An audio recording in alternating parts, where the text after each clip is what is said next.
20 கட்சிங்க தமிழ்நாட்டுல இருந்தாலும் அதிமுக திமுகன்னு எப்படி அடிச்சுக்கிட்டாங்களோ அதே மாதிரி தான் 10 டீம் ஐபிஎல்ல இருந்தாலும் மும்பை இந்தியன்ஸ் சிஎஸ்கே அடிச்சுக்கிறது தான் வழக்கம். 1967 இருந்து 2025 முடிகிற வரைக்கும் இவங்களுக்கு போட்டியே ஒருத்தனும் கிடையாது. 2 பேர் மட்டும்தான் மோதிக்கிட்டே இருப்பாங்க. அதே மாதிரி தான் ஐபிஎல்ல 18 சீசன் நடந்திருக்கு. 10 முறை ஆளுக்கு 5 முறைன்னு சொல்லிட்டு பிரிச்சு அடிச்சிருக்காங்க மும்பை இந்தியன்ஸும் சிஎஸ்கேவும். 2026ல எதிர்பார்க்காத தோல்வி. பாலிடிக்ஸ்லயும் சரி ஸ்போர்ட்ஸ்லயும் சரி தேர்தல்ல தான் தோத்துட்டாங்க.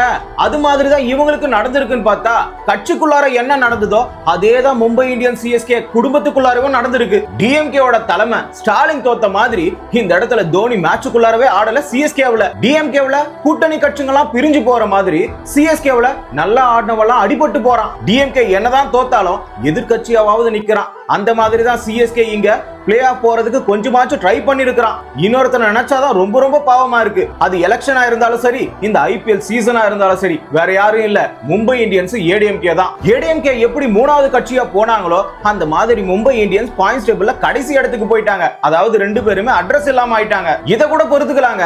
ஏடிஎம்கேவோட தலைமை எடப்பாடியார் அவருக்கு எதிராவே கட்சிக்குள்ளார சண்டை நடக்கிற மாதிரி பாண்டியாவுக்கு அதே மாதிரி பக்காவா நடக்குது. ஒண்ணு மட்டும் தாங்க பேலன்ஸ் இருக்கு. பாண்டியா சிஎஸ்கேவுக்கு வர மாதிரி வதந்தி இருக்கு. அதே மாதிரி எடப்பாடியார் டிவிகேக்கு வர போறாருன்னு வதந்தி இருந்திருந்தா கரெக்டா இருந்திருக்கும். இப்ப டவுட் என்னன்னா இத்தனை வருஷம் ஆண்டுகிட்டு இருந்த அதாவது ஐபிஎல் இருக்கட்டும் எலெக்ஷனா இருக்கட்டும் ஏடிஎம்கேவும் டிஎம்கேவையும் அடிச்சு ஓரம் கட்டி உட்கார வச்சது டிவிகே. அப்ப இந்த ஐபிஎல்ல டிவிகே டீம்ன்றது எதுன்னு சொல்லிட்டு கமெண்ட்ல சொல்லுங்க.